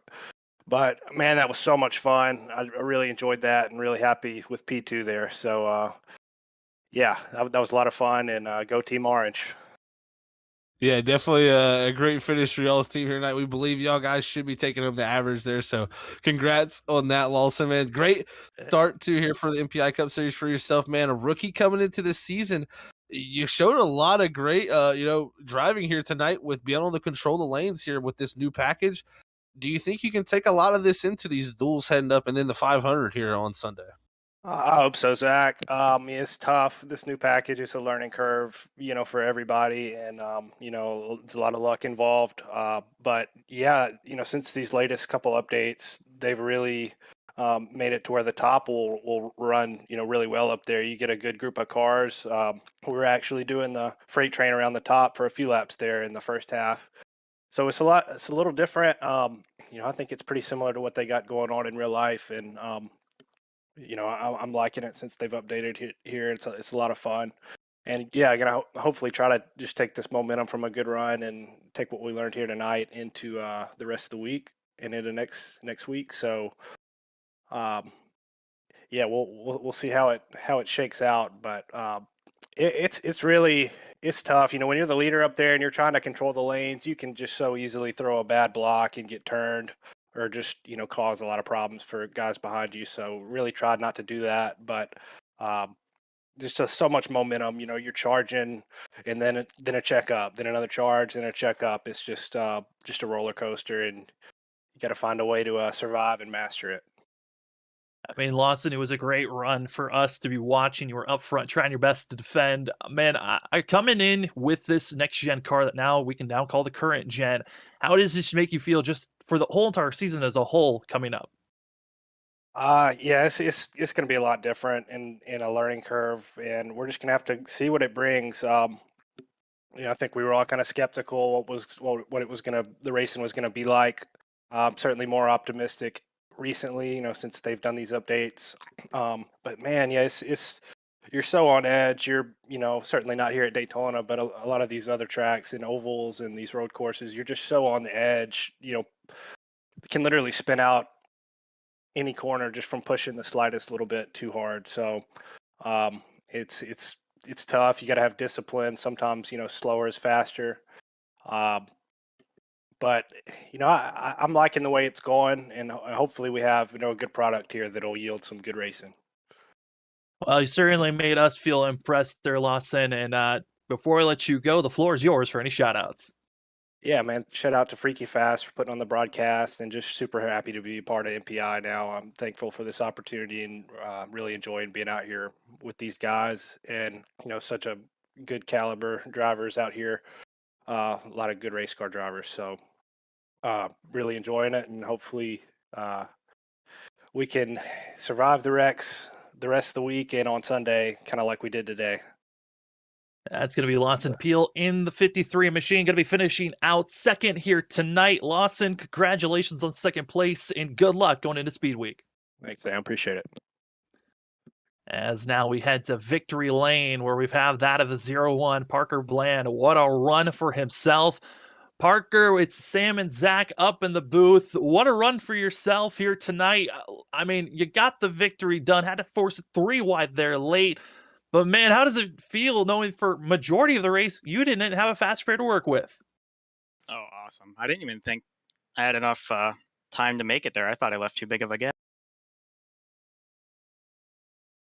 Yeah, Parker. Also, Zach up here in the booth. Man, just what a drive for you, man. You end up winning the stage also, and then come out here winning the race overall. How much confidence does that build for you heading into, the Speed Weeks here, the start of Speed Weeks? We heading to the duels and then the 500 later into the weekend. I mean, that's got to build a lot of confidence for yourself in the 01 to be able to run up front here in this next gen new package. Oh, yeah, it definitely builds a lot of confidence. Like, my last win was in the middle of season 2, so yeah, I'm pumped. I would imagine you'd be at the start of the season, Parker. Now you're going to be a driver that has the target on their back. You win the Clash, still got the rest of Speed Week to go. What are some of your hopes expected going into season 5 here? I just want to run better than I usually do, because usually like mid-pack kind of, but I want to try and get more top 10s, top 5s, more wins.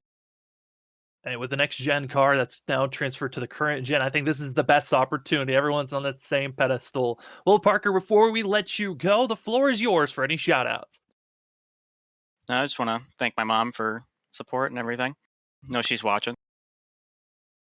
Well, Parker, congratulations on the win here tonight. It's going to be Parker Bland going to be getting the victory, and good luck for the rest of Speed Week, and congratulations. Have fun celebrating this one.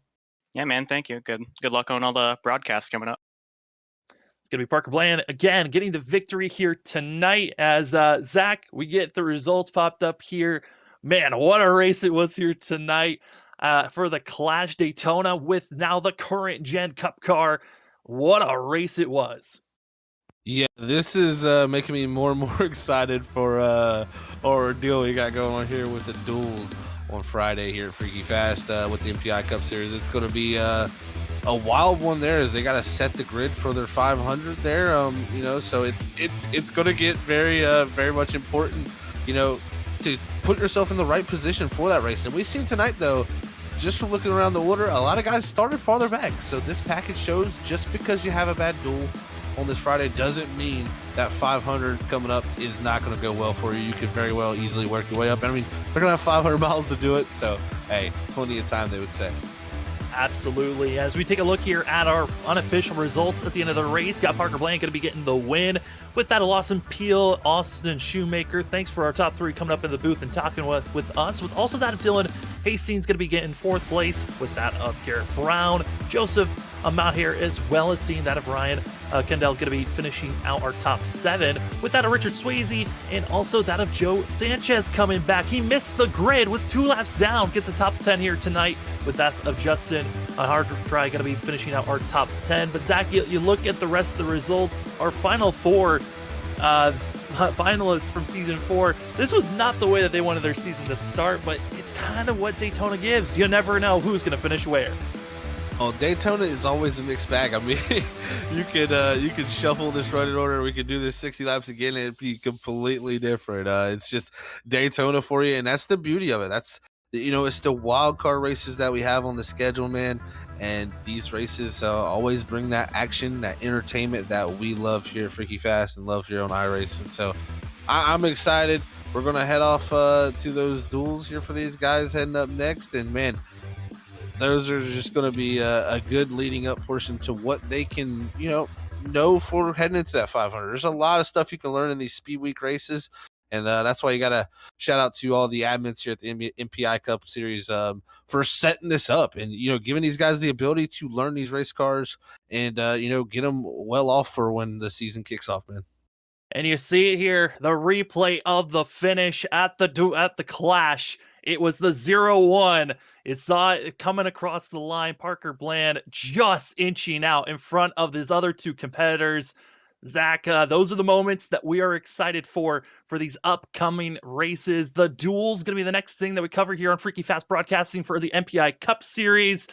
But for us up in the booth, Zach, thank you for joining me. My name is Sam Zyer, and there's one more person that's going to finish out our call. We got to throw it up to our production booth, who also will tell us what's going on this week on Freaky Fast Broadcasting. Over to you, Robert. All right. Well, thank you, Sam. Thank you, Zach. Thank you, everybody out there, for tuning in here tonight on a Tuesday night for this awesome race here of, man, beating and banging and cars all over the place, man. It was some fun action racing. I can tell you that. I have to note on what Sam and Zach said all night long with getting these new cars and seeing kind of how you tango draft and you can push and then you fall back, and then you get a run again. It is going to be something else, and it's going to take a while for some of these drivers to get used to.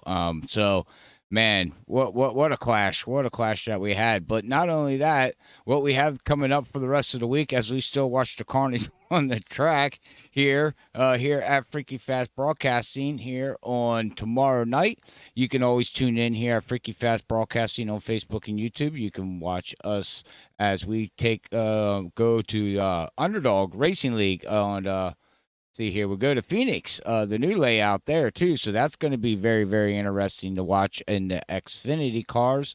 And then Thursday night, we'll have Sam Dyer and Zach Hall again in the action with Stars and Stripes at 9:20 at Charlotte Motor Speedway.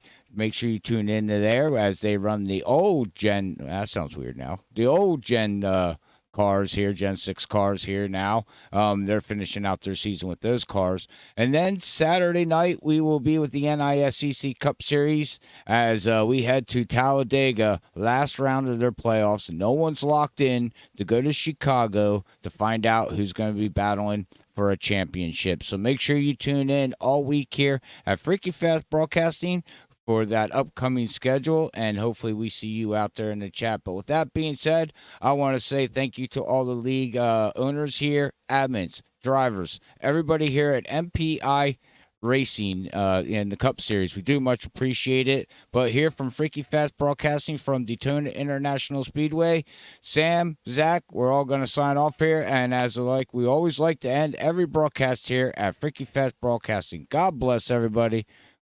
We love yous all. Peace out.